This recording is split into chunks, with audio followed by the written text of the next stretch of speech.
Olá, eu estou aqui hoje com Adielson Cristo, doutor em Língua e Cultura pela Universidade Federal da Bahia e que é professor da Universidade do Recôncavo, professor de Linguística, não é isso? Exatamente. E ele tem uma tese super interessante que é, você defendeu essa tese baseada em discurso de filmes animados. Quantos filmes você teve que assistir para defender essa tese? Então, boa tarde a quem nos assiste. Né? Basicamente, eu trabalhei com 4 filmes da DreamWorks, da saga Shrek, mas assisti também muitos filmes da Disney, outros filmes de animação, enfim, né? Talvez uns 10 filmes, mas a tese se concentra basicamente nos 4 filmes da DreamWorks. E por que você escolheu falar sobre Shrek? Na verdade, a tese chegou para mim, né, através de inquietações que eu ouvia de pessoas, né, na época do lançamento dos filmes, sobre o quanto os filmes eram subversivos em relação às produções da Disney, né, sobre os contos de fadas da Disney, e a partir daí eu me interessei em investigar em que consistia essa subversão, né, desses filmes da DreamWorks. E o que você concluiu? São subversivos? E é que tá, né? Inicialmente, à primeira vista, os filmes parecem proceder exatamente nessa linha, né, da subversão, mas à medida que eu ia assistindo aos filmes e analisando, né, pensando em que consistia exatamente essa subversão, eu fui me dando conta que eram alguns pequenos deslocamentos que causavam uma impressão de subversão, mas, de um modo geral, o filme repetia muitas coisas que os filmes da Disney já faziam, enfim. Quando eu comecei a pesquisa, né, como eu te falei, eu comecei pensando nesses deslocamentos e a partir daí eu cheguei numa questão central que era o modo como a diferença era representada naqueles filmes e porque, de certa forma, essa subversão, né, que os telespectadores viam ali naquele filme, e grande parte da crítica também cinematográfica via nos filmes, diz respeito ao fato de que você tinha ogros, você tinha monstros, né, como papéis de heróis, de heroínas, de princesas, e aquilo caracterizava um deslocamento, de certa forma, uma subversão em relação ao que era o herói da Disney, o que era a princesa da Disney. Né? Mas à medida que eu ia fazendo a investigação, eu fui me dando conta de que havia uma repetição sobre o que era a beleza em relação às princesas, qual era o estereótipo do príncipe, o que era a beleza, o que era uma princesa, né, nesse contraponto entre o humano e o monstro. Né, e a minha pesquisa me levou à constatação de que há um retorno ao lugar da beleza em relação àquilo que é igual. Né, por exemplo, nos filmes, você tem 2 personagens que são monstruosos, né, são ogros, e esses personagens só ficam juntos quando estão da mesma forma, quando são iguais. Ogro e ogro, ou talvez humano e humano. Eles nunca se combinam numa forma humana e numa forma animalesca, digamos assim, uma forma de ogro. Né? Então, nessa medida, eu fui observando como que esse discurso sobre o que era ser diferente numa sociedade de iguais estava sendo repetido, né, sobre a aparente subversão. Né? Porque você tinha personagens monstruosos, mas era um retorno sobre o que é belo é aquilo que está dentro de um padrão. Era mais do mesmo. Exatamente. É isso que você está falando? Exatamente. Vocês continuavam passando a mesma mensagem. Exatamente. Numa aparente crítica. Isso. Tá. E o que isso tem a ver com a educação, com a sala de aula? Sim. Uma das coisas, essa pergunta é muito importante porque quando a gente pensa em educação, sobretudo na área de linguagens, a gente se concentra bastante na linguagem verbal, no texto, e às vezes a gente não se dá conta que a gente vive numa sociedade imagética, numa sociedade midiática, e cada vez mais as crianças, adolescentes, de um modo geral, lidam com textos visuais. E muitas vezes a escola, ao longo do seu percurso educativo, peca, porque não consegue lidar com esse tipo de linguagem, e o cinema, o audiovisual, quando chega na escola, em geral, ele chega como a representação de alguma coisa. Então você está lá falando sobre a guerra e você põe um filme que fala sobre a guerra para falar de um conteúdo de história, por exemplo. Ou você vai falar de literatura e você põe um filme que é a adaptação daquela obra literária. E o meu trabalho, na verdade, permite, embora ele não seja pensado diretamente para a educação, mas ele permite que o professor, em contato com esse trabalho, consiga lidar, de certa forma, com esse tipo de linguagem, pensando desde o lugar das letras, né? Desde o lugar da análise do discurso, que é a vertente teórica com a qual eu trabalho. Pois é, você é professor da Universidade do Recôncavo num centro de formação de professores. Ou seja, você faz a cabeça de professores em formação, que vão dar aula depois. Exatamente. Para alunos de que série? Ensino fundamental, ensino médio. Super importante, ou seja, você está realmente falando indiretamente para esses alunos.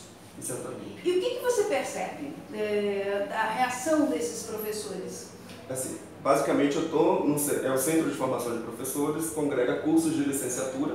A gente tem as licenciaturas do ensino fundamental e do ensino médio, também o curso de pedagogia, que diretamente lida com a educação infantil e os 2 primeiros ciclos do ensino fundamental, que a gente chama basicamente de ensino fundamental 1, né?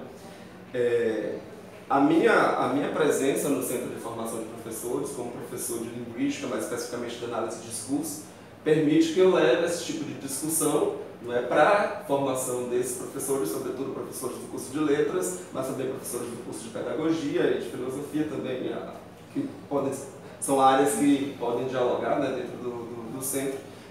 Permite que a gente estabeleça esse diálogo e abra mais essa possibilidade de discussão na formação de professores, né, na formação de alunos que estão licenciando, não é? O que, como consequência, a gente tem professores mais antenados em relação aos tipos de linguagem, não é? Em relação à variedade de material que a gente tem, não é? E que pode ser utilizado como ferramenta pedagógica também em sala de aula.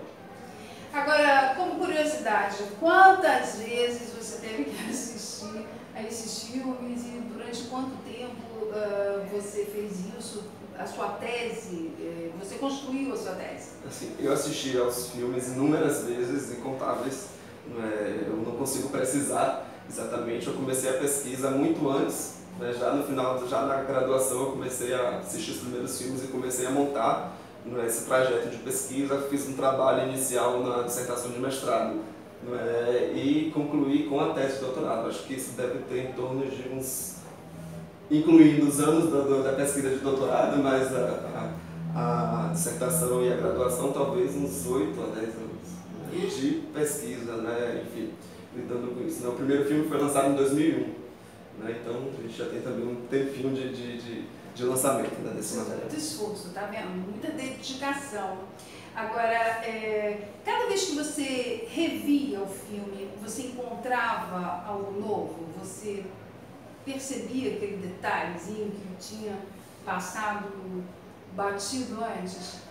Isso. É muito comum, eu acho, isso até, não só com o cinema, mas em qualquer tipo de leitura, né? A gente sempre lê um texto e de uma leitura para outra a gente acaba lendo uma outra coisa, e a gente lida com outras pessoas e a gente não lê 2 vezes o mesmo texto sendo a mesma pessoa.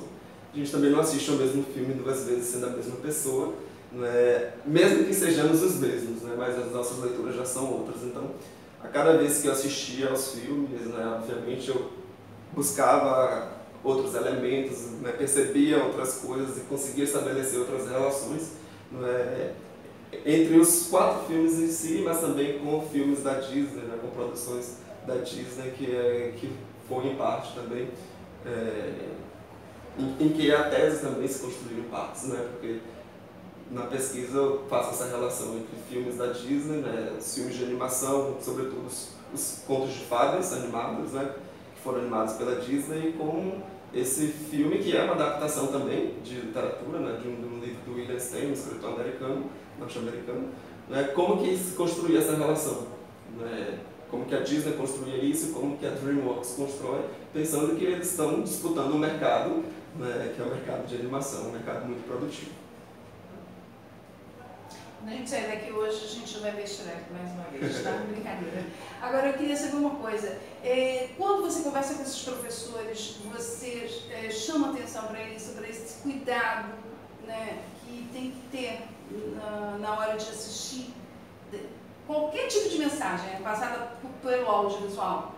Isso eu converso bastante com meus alunos na UFRB, tanto com alunos que participam do meu grupo de pesquisa na universidade, como em disciplinas, mais especificamente disciplinas de análise de discurso, sobretudo.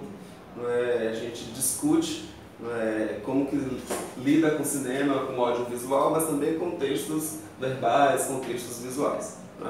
A gente faz essa discussão para pensar como que é possível estabelecer uma leitura com esse material audiovisual e como que é possível levar isso para a escola também, transformar isso em material pedagógico. Você acha que é importante discutir isso dentro da escola para os alunos, como são os alunos da educação maior? Com certeza, isso é muito importante porque fora da escola os alunos estão o tempo todo lidando com esse tipo de texto, com texto visual, com texto audiovisual, eles assistem a TV, vão ao YouTube, veem vídeos o tempo todo, então de certa forma eles são formados também por esse tipo de tecnologia. A escola precisa lidar com esse tipo de tecnologia também para poder auxiliar nessa formação, saber como ler esses textos, como relacionar os textos entre si. Enfim, é um papel fundamental que a escola tem de desenvolver também. Você acha que hoje em dia os professores devem trazer esses vídeos que estão no YouTube, que estão fazendo sucesso, para debaterem na sala de aula? Sem dúvida. Eu acho que eles precisam conhecer, primeiramente, as professoras. O que está fazendo sucesso? Por que está fazendo sucesso, é isso? Isso. Que materiais são esses, Porque não é simplesmente levar para a sala de aula para os alunos verem e pronto, O professor primeiro precisa conhecer esse material, e saber qual que é o objetivo dele quando vai lidar com um determinado vídeo, para poder estabelecer uma atividade pedagógica que seja produtiva, que não seja uma atividade de passatempo, basicamente. É possível você estabelecer uma atividade lúdica com audiovisual, mas também não significa que isso não seja uma atividade produtiva, não seja uma atividade pedagógica. Doutor Adielson de Cristo, uma entrevista maravilhosa, muito obrigada. Você quer acrescentar mais alguma coisa? Eu queria agradecer a Cristina, a entrevista muito produtiva também para mim, a Educação Maior, pelo convite. Espero que a gente consiga estabelecer outros diálogos mais adiante. Nós é que agradecemos e é isso que a gente quer falar para vocês, que é esse tipo de debate, esse nível de aprofundamento sobre a educação que a Educação Maior quer trazer para vocês. Então, até a próxima. Obrigada.